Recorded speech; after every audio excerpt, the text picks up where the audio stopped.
Merci de nous avoir rejoint, Florian Philippot. Depuis une semaine, depuis que François Fillon a dit que désormais, entre un candidat FN et un candidat socialiste, il appellerait à voter pour, je cite, le moins sectaire des deux, eh bien, à droite, on ne parle plus que du FN. Et il n'y a pas qu'à droite d'ailleurs, puisque tous les sondages montrent une montée du Front National. La question évidemment des alliances se pose. Eh bien, les téléspectateurs ce soir vont pouvoir juger sur pièce, puisqu'au lieu de vous parler à distance, vous allez pouvoir vous parler en face à face. Florian Philippot, Marine Le Pen a dit que l'attitude de François Fillon, c'était, je cite, un tête-à-queue. Mais le résultat, c'est qu'effectivement, on ne parle plus que de vous depuis une semaine. Alors, qu'est-ce que vous dites à Bruno Le Maire? Vous lui dites merci? Je lui dis merci, effectivement, mais surtout merci d'être ce que vous êtes, d'être dans la vérité. Je vous dis bonsoir d'abord, monsieur Philippot. Bonsoir, monsieur le maire. Merci, naturellement, nous nous sommes vus auparavant dans les coulisses, nous nous sommes dit bonjour.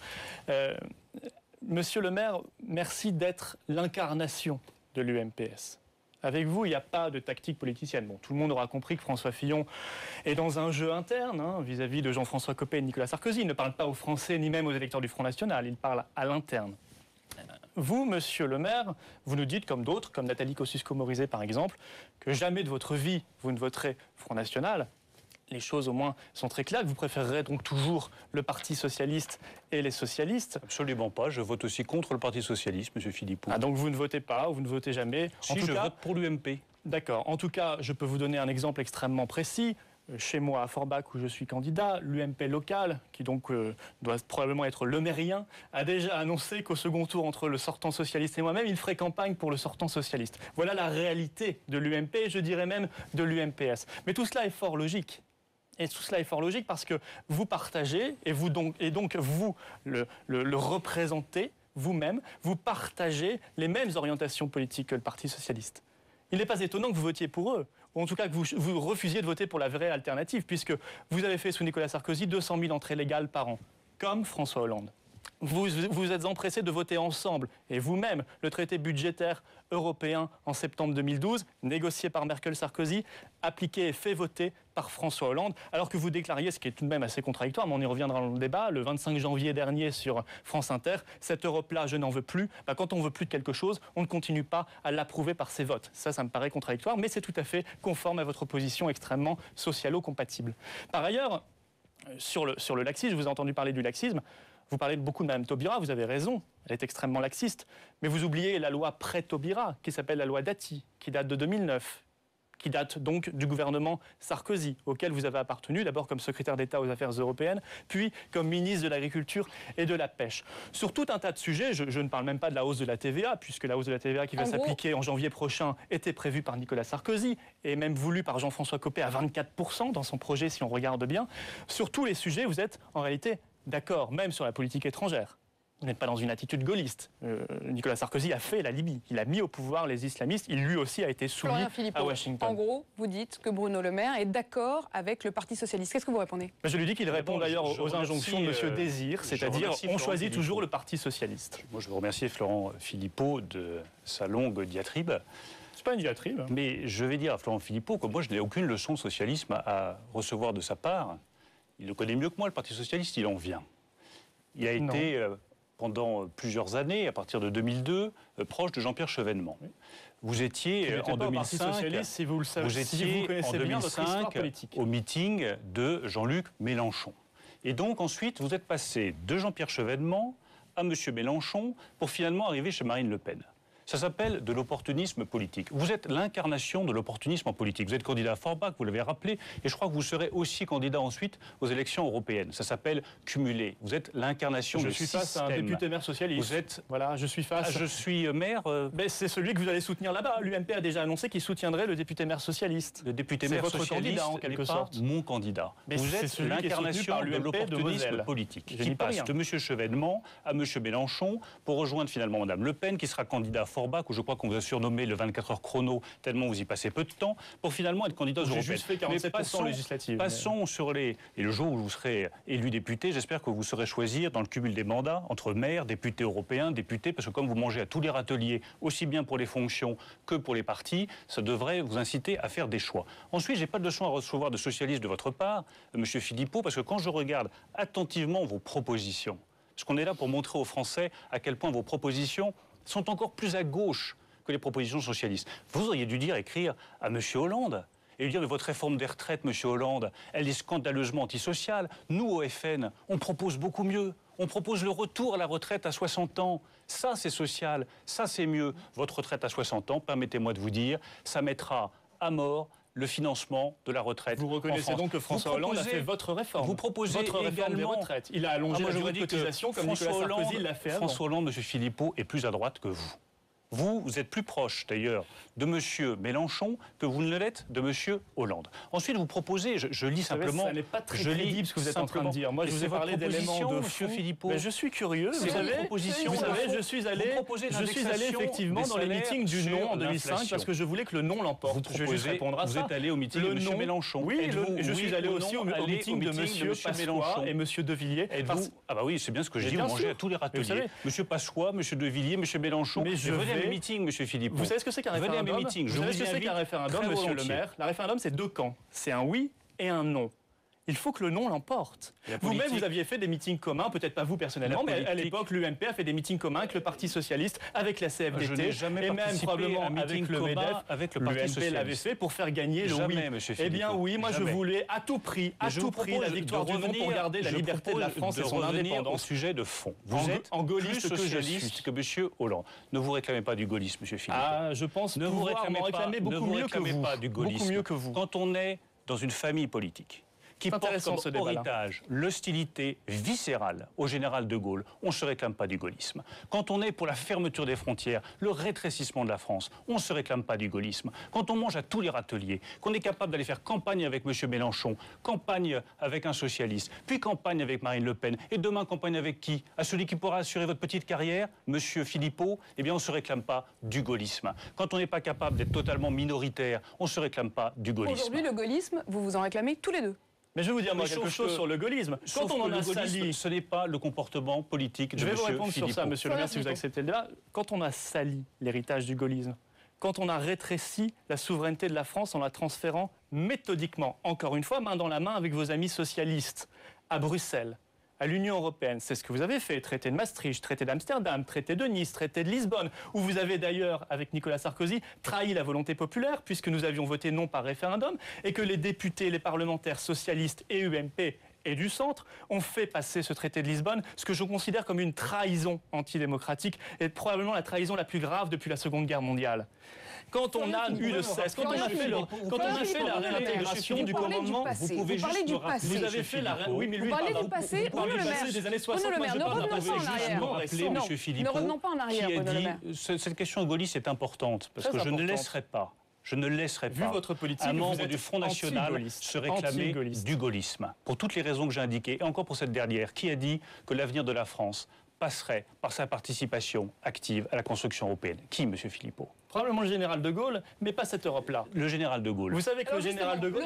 Juste une petite chose. Une chose très importante. Je sur l'avenir de l'Europe. Si on vous entend bien, Florian Philippot, vous êtes pour la sortie de l'euro, alors que vous, Bruno Le Maire, au contraire, vous pensez qu'il faut y rester. Pourquoi sortir de l'euro, Florian Philippot? En matière d'Europe, le général de Gaulle a toujours combattu l'Europe fédérale, et vous avez, avec Nicolas Sarkozy, réintégré le commandement intégré de l'OTAN, ce qui est l'inverse de ce qu'avait fait le général de Gaulle. Vous avez donc sali et trahi... européenne, je vous le rappelle. Oui, mais je vous rappelle, si vous connaissez votre histoire, que le général de Gaulle avait quitté le commandement intégré de l'OTAN dans les années 60 et que sous Nicolas Sarkozy, vous étiez ministre, vous l'avez réintégré. Vous avez transféré la souveraineté nationale. Vous êtes au pouvoir demain, qu'est-ce que vous faites? Vous êtes au pouvoir demain, qu'est-ce qu'on fait? Mais vous êtes donc on sort de l'euro. On sort de l'euro, je dis simplement qu'on n'est plus dans les années 60, M. Philippot. Oui, mais c'est vous qui m'avez parlé des années 60 et de l'héritage, un très vieil héritage. C'est vous qui vous réclamez du gaullisme. Je vous parle de décisions de 2008, de 2010, de 2011. L'intérêt, ce serait de savoir aussi si jamais vous êtes au pouvoir tous les deux, de quoi jamais Florian Philippot se réclamer du gaullisme. Eh bien, je m'en réclame. Et le général de Gaulle était moins sectaire que vous. Je vous rappelle qu'il a fait l'alliance et la reconstruction de la France avec toutes les forces politiques, même les communistes. Vous voyez, le général de Gaulle était plus intelligent et plus ouvert que votre famille politique. Il a aussi un OAS qu'il a fortement combattu, donc vous êtes les héritiers directs, M. Philippot. Il n'est pas là aujourd'hui, le général de Gaulle, pour dire qui est son héritier. La question fondamentale, c'est de savoir qu'est-ce qu'on fait demain. Si vous êtes au pouvoir, Florian Philippot, est-ce qu'on sort de l'euro? Mais on ne connaît l'avenir qu'en connaissant bien le passé. Alors la question de l'euro est très importante. Parce que j'entends encore une fois à l'UMP et au Parti Socialiste, main dans la main, nous dire que On nous dit qu'il n'y aurait plus de crise de l'euro, que la crise serait derrière nous, que l'euro même serait une réussite, puisqu'on nous a vendu l'euro, je le rappelle, comme une réussite qui devait faire concurrence au dollar, une réussite en termes de pouvoir d'achat, en termes de croissance. Ça n'est pas le cas. Cela fait 10 ans. Nous sommes la zone qui fait le moins de croissance dans le monde et nous allons réussir cet exploit extraordinaire mais délétère d'être la seule zone dans le monde cette année qui fera 0% de croissance, la zone euro. Pourquoi ? Parce que cette monnaie est une erreur tragique qui aujourd'hui nous coûte en termes de croissance et donc en termes d'emploi et d'activité, mais nous coûte même en termes de dette extrêmement cher puisqu'on ne cesse de faire des plans de renflouement et donc de nous endetter, là, nous Français, pour payer la Grèce, pour payer l'Espagne, pour payer le Portugal. Qu'est-ce que vous proposez ? Non pas les peuples, mais les banques. Qu'est-ce que vous proposez ? Eh bien nous disons, on s'est trompé, pas nous, on l'avait dit, et beaucoup d'économistes l'ont dit, ils continuent de le dire. Il faut donc réparer cette erreur. Et réparer cette erreur, ça veut dire organiser la dissolution programmée de la zone euro. Alors on nous dira en face, c'est impossible, ça va augmenter les prix, ça va tripler la dette. Sarkozy disait doubler ou tripler. À 1500 milliards près, c'est vrai qu'on n'y est pas. Qu'est-ce que vous faites ? Nous allons organiser la dissolution programmée de la zone euro pour ne pas la subir. Parce que si nous attendons comme cela, alors elle finira par exploser elle-même et là, ce sera le chaos. Ou alors on sera obligé de jeter les pays et les peuples les uns après les autres hors de cette zone, en commençant par les Grecs, et ça n'est pas un cadeau qu'on leur fera. Qu'est-ce qu'on fait, Bruno ? Dissoudre cette monnaie, ça veut dire retrouver une arme. Et l'arme, c'est la politique monétaire nationale, celle par exemple que le Japon vient d'utiliser, puisqu'en 2012, ils ont dévalué leur monnaie de 30%. Ça a fait rebondir la croissance japonaise. Aujourd'hui, on ne peut plus le faire. Le Royaume-Uni lui-même est en passe de connaître 3% de croissance en tendance annuelle à la fin de l'année, parce que le Royaume-Uni a su jouer de sa monnaie nationale. La France n'est pas plus bête que les autres. Elle est capable de jouer, elle aussi, de sa politique monétaire nationale. Après ce flot de paroles, rétablir un certain nombre de vérités. Ça n'est pas très respectueux de vos d'abord, derrière, je suis tout à fait respectueux, mais je suis surtout respectueux de la vérité. De la vérité. La zone euro ne sera pas ma vérité, la vérité des chiffres. Vous dites la zone euro sera à 0% de croissance en 2013. Elle ne sera pas à 0% de croissance. Ça sera à combien ? Elle sera légèrement au-dessus. À combien ? Légèrement au-dessus. L'Allemagne est très largement au-dessus de 0% de croissance. Très largement au-dessus pour 2013. États-Unis, 2%. Vous le verrez. Mais bien sûr, l'euro est une monnaie allemande faite pour l'Allemagne. Est-ce que vous pouvez me laisser finir mon raisonnement ? Mais vous me dites très légèrement au-dessus. Je vous dis tellement tendu, M. Philippot, que vous n'écoutez pas les vérités. Les vérités, c'est que la zone euro ne sera pas à 0% de croissance. Elle ne le sera pas. La vérité, c'est que derrière votre slogan UMPS, mais vos solutions, c'est les solutions socialistes. Vous êtes plus socialiste que tous les socialistes réunis. Je le rappelle, la retraite aux 60 ans. On ne parle pas de l'euro, là. L'indexation des salaires sur l'inflation. C'est la pire décision qui a été prise par les socialistes qui a entretenu le chômage en France. Ensuite, la zone euro. Vous voulez sortir de l'euro. Ce sont les socialistes qui ont désindexé les salaires de l'inflation. Nous allons revenir dans les années 80. au franc. Donc vos arguments sont faux. Revenons au franc. C'est eux qui l'ont maintenu au début. Mais c'est ce qui a fait le chômage. Mais c'est votre proposition, M. Philippot. Vous proposez dans votre programme de soigneusement noter l'indexation des salaires sur l'inflation, qui a été la première raison de la montée du chômage en France. Vous serez le responsable de l'augmentation du chômage en France, M. Philippot. Et je viens à l'euro, mais avant que je vienne à l'euro, permettez-moi de regarder toutes les contre-vérités que vous avez dites précédemment. L'euro, vous en sortez, très bien. Comment est-ce que vous ferez pour acheter du gaz, acheter du pétrole? Comment est-ce que vous paierez votre litre d'essence pour qu'il soit à peu près abordable? Alors j'ai vu que votre solution, c'était la planche à billets. C'est-à-dire nous allons monétiser la dette. Alors ça, c'est une expression extraordinairement technique pour dire qu'on va faire tourner la planche à billets, créer de l'inflation, appauvrir les Français. Vous serez responsable du chômage des Français et vous serez responsable de l'appauvrissement des Français qui, avec un franc qui ne vaudra plus un clou, ne seront plus capables de s'acheter un litre d'essence. Voilà ce que vous proposez aujourd'hui à la France. C'est aussi simple que ça. Alors, Monsieur Le Maire, c'est extraordinaire. Vous disiez, je n'ai rien à voir avec les socialistes. Vous me sortez mot pour mot tous les arguments que j'ai quand j'ai un socialiste en face de moi. Systématiquement, Harlem Désir ou n'importe lequel, ce sont les mêmes arguments. Forcément socialiste ou de droite, M. Philippot. Vous êtes un socialiste de droite, c'est ça? Une vérité est une vérité, elle n'est pas forcément socialiste ou de droite. Bon, c'est aussi simple que ça. L'esprit, vous êtes un grand intellectuel, un grand lecteur. Il y a beaucoup d'économies. Je vous conseillerais les Vesperini qui a parlé chez nous cet après-midi, ou M. Sapir, ou quelques prix Nobel qui parlent de l'euro. C'est des économistes que vous avez choisis tout de même, hein, Florian Philippot. Ce sont des économistes, profession SPO, HEC, membres du Conseil d'analyse économique, de gens tout à fait sérieux. Faire son analyse de je préfère Jean Rocas que Doc Gynéco, vous voyez, entre nous. Bon, une analyse qui serait intéressante sur la situation que vous proposez à la France. Oui, je préfère Jean Rocas que Doc Gynéco. Parlons chômage, Florian Philippot. Non, mais je veux juste répondre sur l'euro. Non, parce que l'euro, vous a entendu tous les deux. Non, je réponds juste sur la question. Vous savez, non, Florian Philippot. Chômage, vous y répondrez tout à l'heure. Chômage d'abord. chômage. Aujourd'hui, la France connaît une situation de chômage presque structurelle. Qu'est-ce que vous, si vous êtes au pouvoir, vous faites ? Il y a 3 choses à faire. Sur la question de l'euro d'abord, parce que c'est un des 3 points, il faut évidemment dissoudre cette monnaie. Parce que vous ne donnez jamais, dans un bain d'eau pour la dissoudre. Vous ne donnez jamais, vos solutions. Ça veut dire quoi, dissoudre? On va continuer à payer pour la Grèce demain. Ça veut dire quoi, dissoudre, monsieur Philippot? C'est assez simple. On a su le faire, on saura le défaire. Ou alors on abandonne toute volonté politique. Vous faites comment? Vous êtes demain au pouvoir, vous faites comment pour dissoudre l'euro? Vous plongez l'euro dans un bain d'eau? Comment est-ce que vous faites? Vous savez, ce n'est pas la rhétorique qui vous sauvera. On parle de choses sérieuses. On parle surtout de millions d'emplois qui ont été détruits par cette monnaie. On parle de gens qui ont été mis à la rue. On parle de gens à qui on propose un emploi à 150 € en Roumanie à cause de cette monnaie. Vous voyez, on parle de choses sérieuses, monsieur le maire. Voilà, pas besoin de faire de bons mots. Moi, je vais vous dire une chose. Quand l'euro était à 0,85 $ en l'an 2000, il était à 0,85 $, l'essence n'était pas 3 fois plus chère. Les produits importés n'étaient pas 3 fois plus chers. Votre argument ne tient pas. Est-ce que le Japon est fou? Le Japon dévalue parce qu'il est fou. Le Royaume-Uni dévalue parce qu'ils sont fous. Tous les pays qui renoncent à rentrer dans l'euro seraient-ils donc fous? Comment est-ce que vous expliquez? Vous n'avez pas d'argument et vous n'avez surtout pas de solution. Vous me reprochez mes solutions. Très bien, nous en parlons. Encore une fois, nous sommes le centre de gravité de la vie politique française. Lorsque nous regardons la situation de la zone euro, vous avez la Grèce, payez le Portugal, payez les banques. Vous avez un pays comme l'Allemagne qui est dans la zone euro et qui s'en porte très bien. Tout simplement parce qu'il a su profiter du monde et exporter ses produits. L'économie allemande. L'énorme problème que vous avez, monsieur Philippot. L'euro est une monnaie faite pour l'Allemagne, difficulté contrôlée par l'Allemagne. C'est que vous êtes l'homme du renoncement.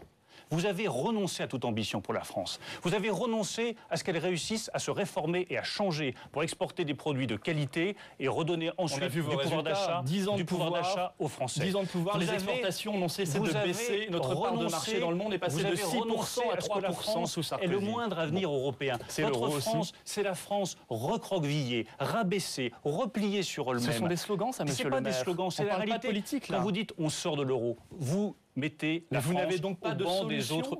Qu'est-ce qu'on fait si un jour il y a la crise de l'euro? Qu'est-ce qu'on fait si ça mes solutions, si les autres continuent, alors on sera seul. Je vous les donne, monsieur Philippot, mes solutions. Comment ce débat? Le débat que nous avons là, il est très vivace à l'étranger. Il est très vivace dans le monde économique. Il est tout à fait stupéfiant de voir l'UMP et le Parti Socialiste.